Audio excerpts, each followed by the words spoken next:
Bu da neyin nesi? Nereden geliyor bu ses? Gittikçe ses yükseldi. Koskocaman bir helikopter çay içtiğimiz yerin üstünde belirdi.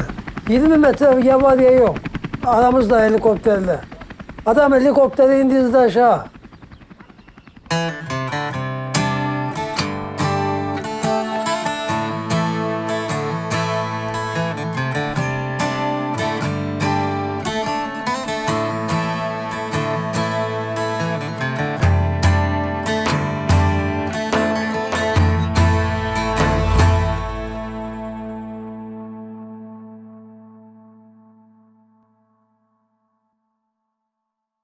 Ben Osman Gülsoy.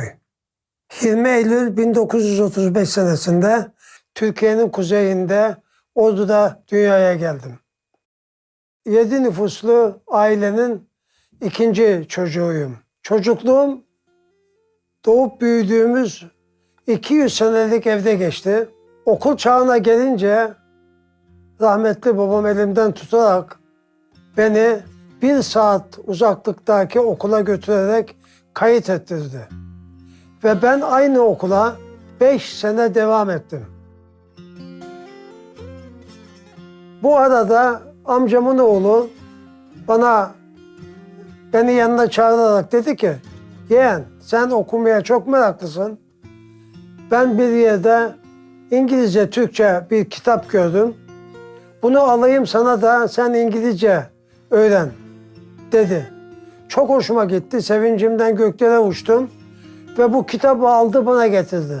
1946 senesinde okuldan çıkınca bir müddet inekler otlattım ve bakırcılık öğrenmek için bir ustanın yanında bakırcı çıraklığına başladım. Ustamın bir motoru vardı, BSA bir motoru. Ona merak salmıştım. Bulduğum her 5 dakikayı, 2 dakikayı onun yanında severek, okşayarak geçirirdim.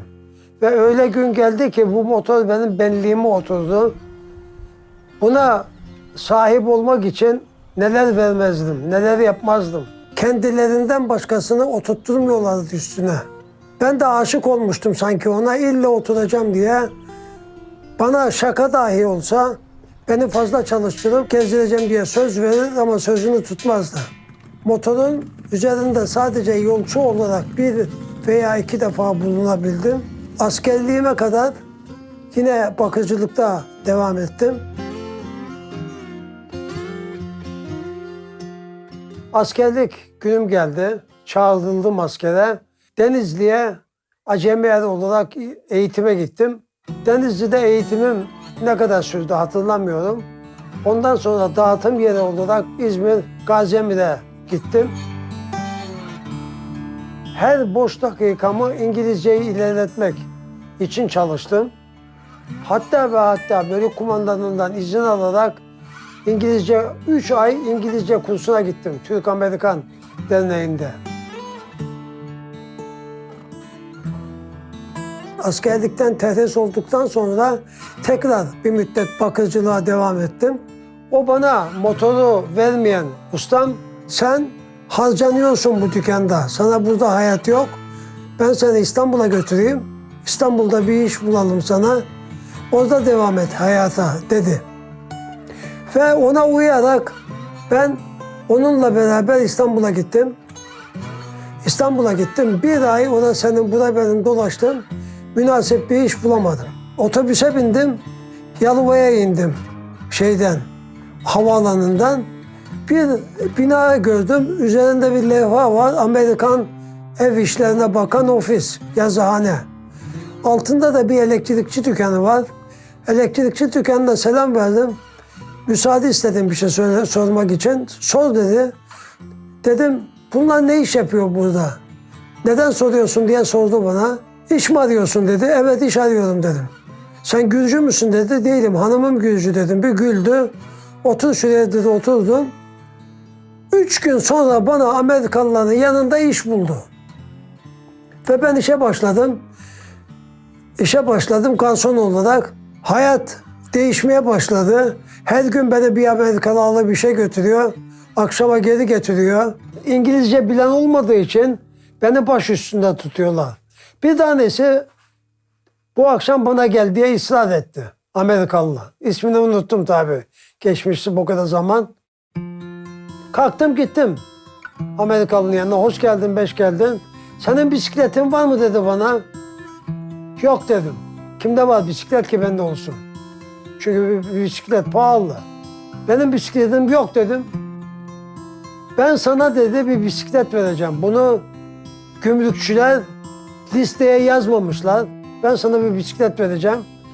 Kullandıkça beni hatırlarsın. Sevincimden uçuyorum. Bisikletim var. Balon lastikli. Verdi bana bisikleti. Bisikletin önünde amortisör var. Amortisör gayet güzel. Yepyeni bisiklet.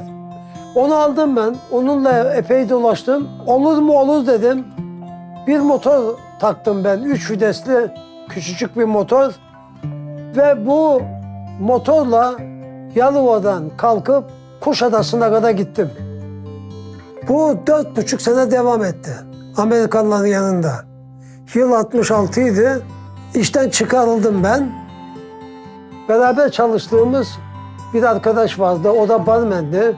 Bir gün vapurda bu çocuğa rastladım. Kucaklaştık, öpüştük. Ne iş yapıyorsun dedi bana. Dedim boştayım, bir şey yapmıyorum ben. İngiltere'ye gitmek ister misin dedi. Gitmek isterim dedim. Uçarak giderim ama nasıl giderim? İngiltere'ye gitmek kolay değil.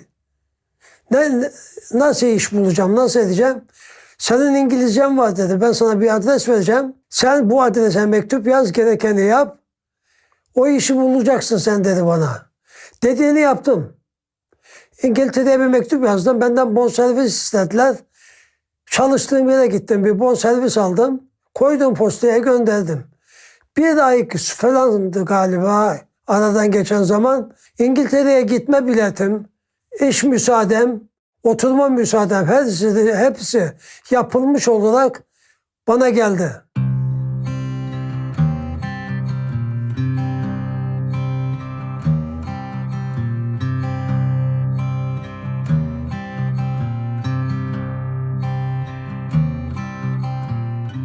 ...66'nın sonlarında Sirkeci'den trene bindim.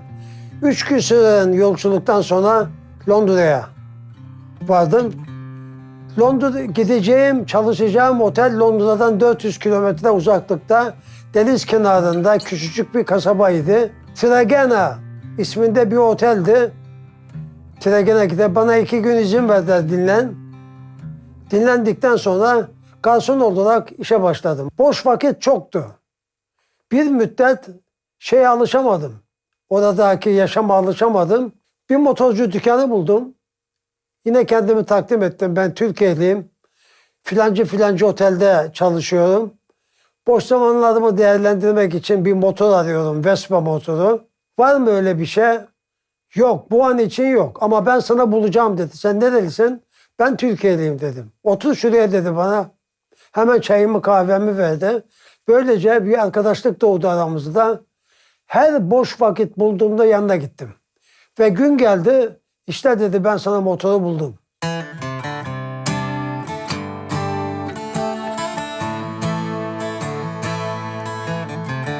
İkinci el bir Vespa buldu. Hemen onu güzel bir elden geçirdim. Oh, benden mutlu kimse yok. Biniyorum, dolaşıyorum, ediyorum. Fakat yabancılığı, hayatın yabancılığı geçmiyor. Hanımı da yanıma almaya karar verdim. Müracaat ettim. Aynı bana yaptıklarını ona yaptılar. Hanımım geldi.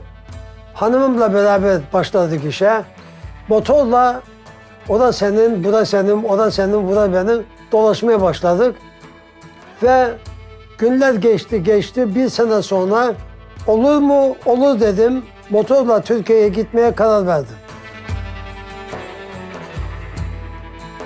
Hazırlıklarımız bitti. Paris'e kadar motoru trene koydum. Hanımla beraber gittik. Paris'te hanımı yerleştirdim trene. O trenle devam etti. Ben ya Bismillah deyip herkes yapıyor ben niye yapamıyorum diye düştüm yollara. Belçika, Lüksemburg, Hollanda, Almanya, Danimarka, İsveç, Norveç, Avrupa'nın çoğunu gezdim. 8500 kilometre yaparak sağ salim İstanbul'a vardım. İstanbul'da bu motoru o günlerde altın gibiydi onlar. Müşterisi çok çıktı, sattım. Hanımı bir müddet için bıraktım ve ben tekrar İngiltere'ye döndüm.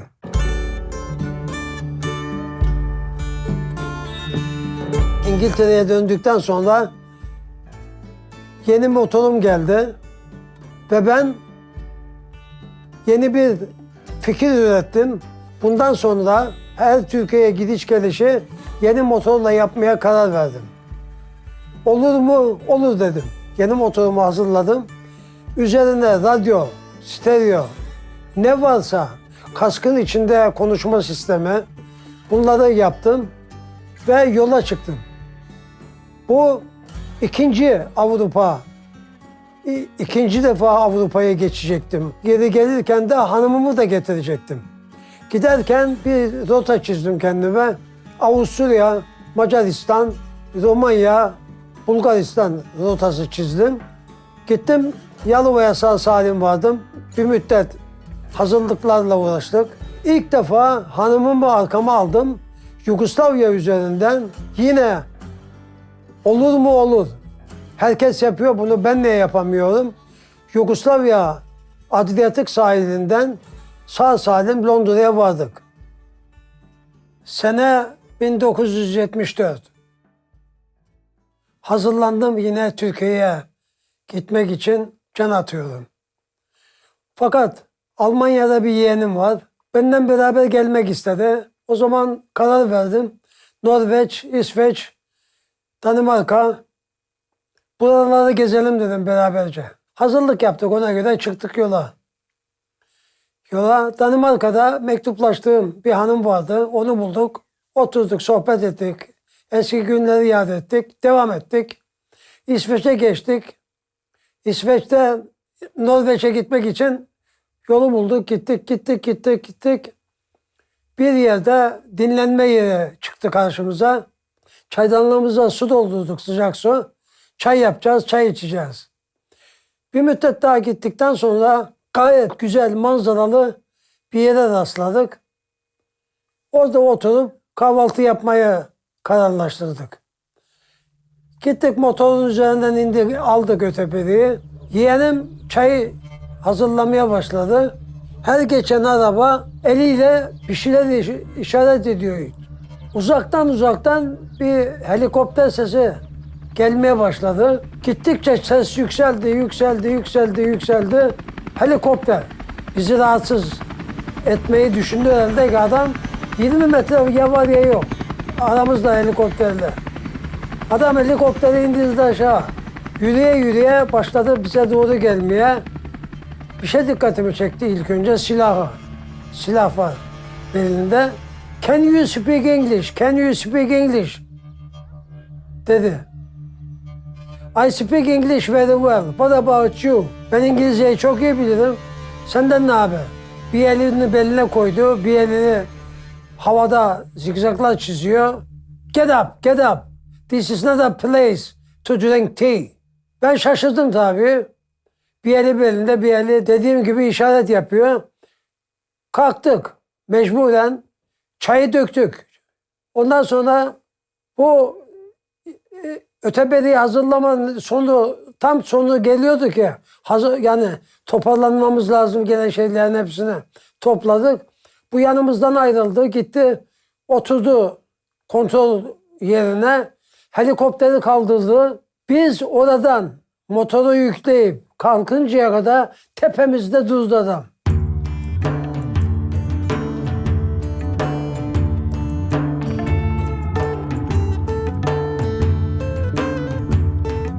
Bir, iki, üç, dört, beş derken bu rakam her Türkiye'ye gidişimde motorun önüne London, İstanbul 8, 5, 4, 3 sırasına göre rakam koymaya başladım. Ve bu rakam günün birinde 19'a çıktı. 19 defa Türkiye, İngiltere arasını geçtim. Londra sokaklarında bir gün geziyorum. Bir de baktım kilometre 100 bine yaklaşmış. Yeni bir kilometre saati aldım yanıma. Yanıma motorun gözünde bıraktım onu. Tenha bir yer bulup kilometre saatini olduğu gibi sökmek ve yenisini takarken bir selam durmak geçiyordu içimden. 2 mil mi, 1 mil mi kala bitmesine indim aşağı. Motoru bir elimle tuttum, bir elimle asker selamı 99.999.9'a gelince çıkardım, öperek cebime koydum ve yenisini taktım. Saat hala duruyor. 8 ton yakıt. 350 kilo yağ, benzine karıştırılan yağ. 3000 saat motor sürmüşüm. Avrupa kıtasında gitmedik bir yer, Arnavutluk'la Finlandiya kalmış.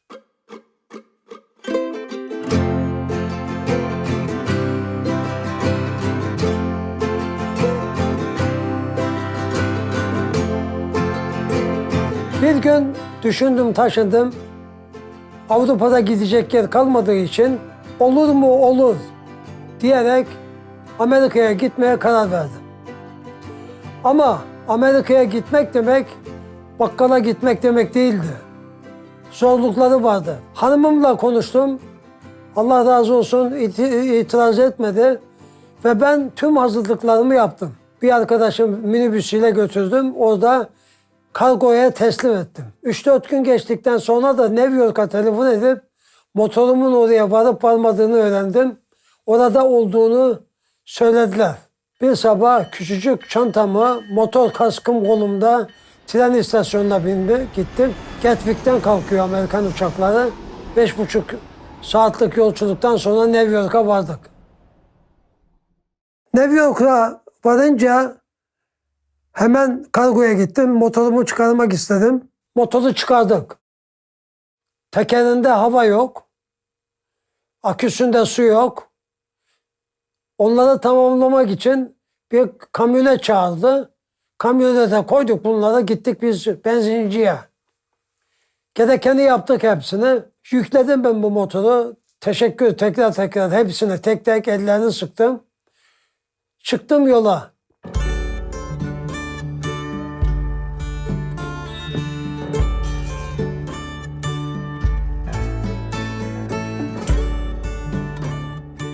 Miami'den çıktım. Arizona çölüne doğru gitmeye başladım. Sıcak dayanılmaz idi. Gittikçe de dayanılmaz hale geliyordu. Bir şehrin içine geldim. Şehrin içine gelince minareden uzun saat kuleleri var. Ben saat kulesi zannettim. Bir tanesi sıcaklığı gösteriyor. Bir tanesi rutubeti gösteriyor. Rutubet 98, sıcaklık 53 derece. Yolun ortasında bir yaşlı bir adam arabanın içinde oturmuş, solgun gözlerle sağa sola bakıyordu. Adama İngilizce biliyor musun diye işaret ettim. Hayır, no dedi. Ben İngilizce bilmiyorum. Kaput dedi. Araba kaput dedi. Aç dedim, önünü aç. Elimle işaret ederek. Arabanın önünü açtı. Bir baktım ki platin sıcaktan, motor sıcaklığından erimiş, birbirine kaynamış. Bende her şey vardı. Zımpara var, var. Ben onu söktüm, dağıttım. Yaptım. Bas bakayım dedim adama. Bir bastı araba. 8 silindir mi, kaç silindirli araba. Arabayı çalıştırdım. Yüzü gülmeyen, ağlamaklı olan Meksikalı bir Apache dansına başladı. Ben dertlerimi unuttum. Ve mutluluk duydum ondan dolayı. Bir baktım benim lastik patlamış. 8. defa. Jantı sökmeye kalktım. Jant ateş. Ateş. Tutulmuyor. Mecburen saatlerce bekledim orada onun soğumasını. Onu yaptım. Düştüm yola. Sağa solu seyrederek o güzel manzaraları seyrederek yoluma devam ediyorum. Bir de baktım bir kız bir oğlan. Yolda durmuşlar. Elinde odun var, çırpı var. Odun yakacaklar, ateş yakacaklar zannettim ben. Hayrola dedim Amerikalı. Kibritin var mı dedi.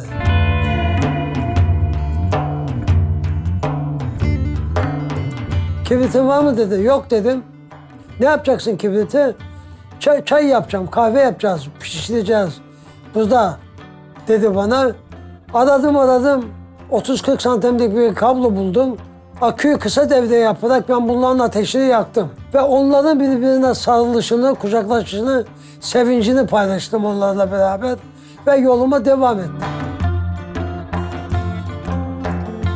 Golden Gate Köprüsü'nü geçtikten sonra iki türlü yol var. Bir tanesi Pasifik'i takip eden, bir tanesi de otoyol.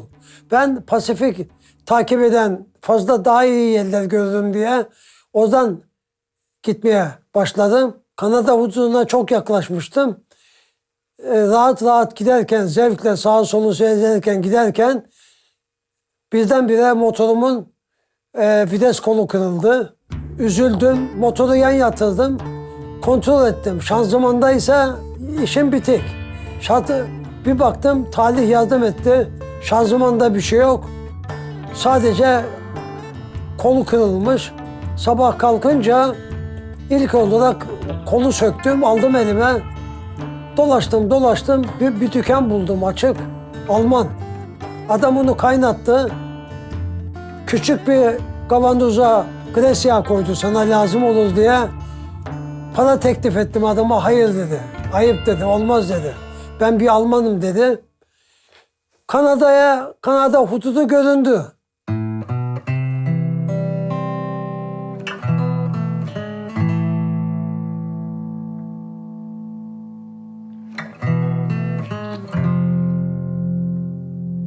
Kanada'ya girdik.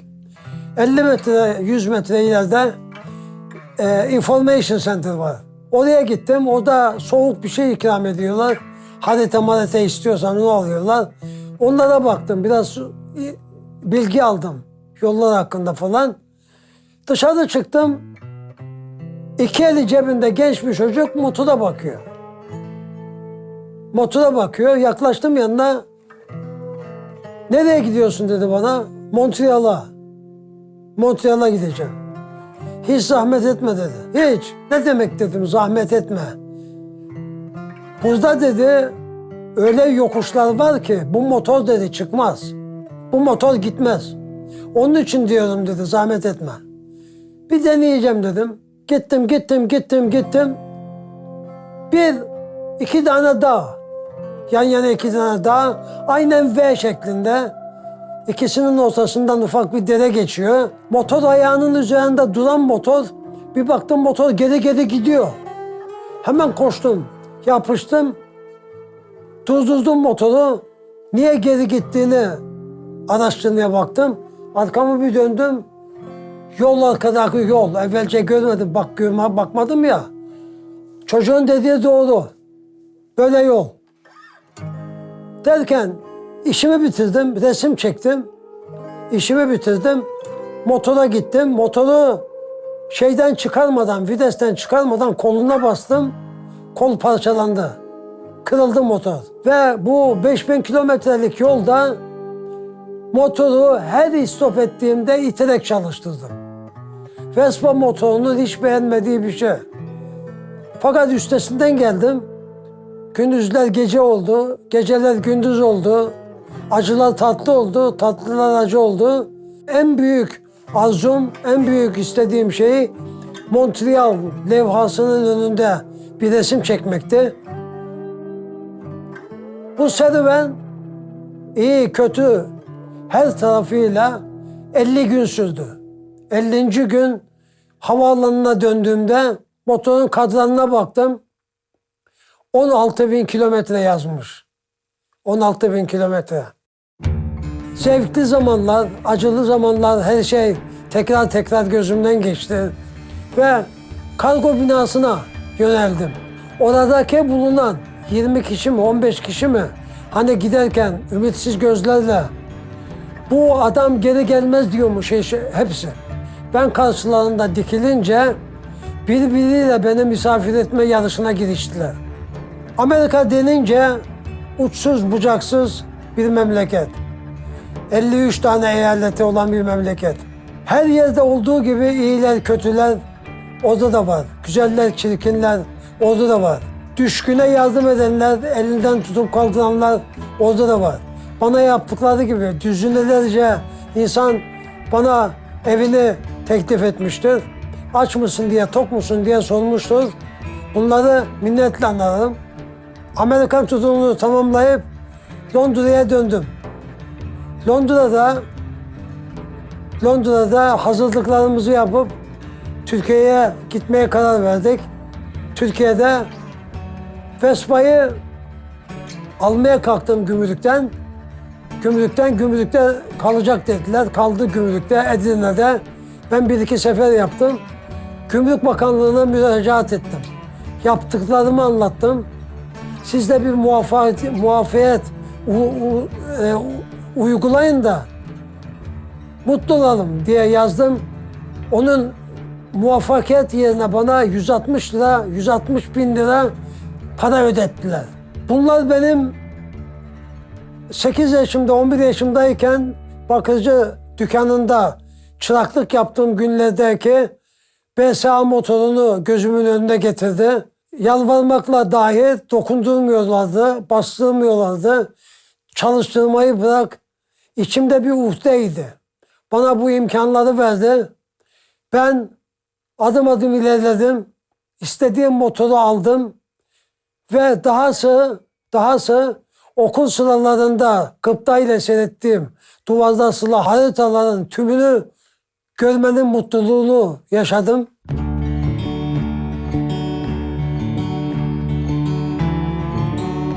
Şimdi bu motor depomda duruyor. Bir 47 yaşında galiba. 47 sene daha motorculuk yapacak durumda. Ama sevgi, saygı, aşk ister. Seyahat etmek çok şey öğretir insana. Gönlünü açar, ufkunu açar. Gençler de inatçı olup olur mu, olur deyip hayallerinin peşinden koşsunlar. Bu benim hayalimdi. Vazgeçmedim, inat ettim, hayalimi gerçekleştirdim.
Cici!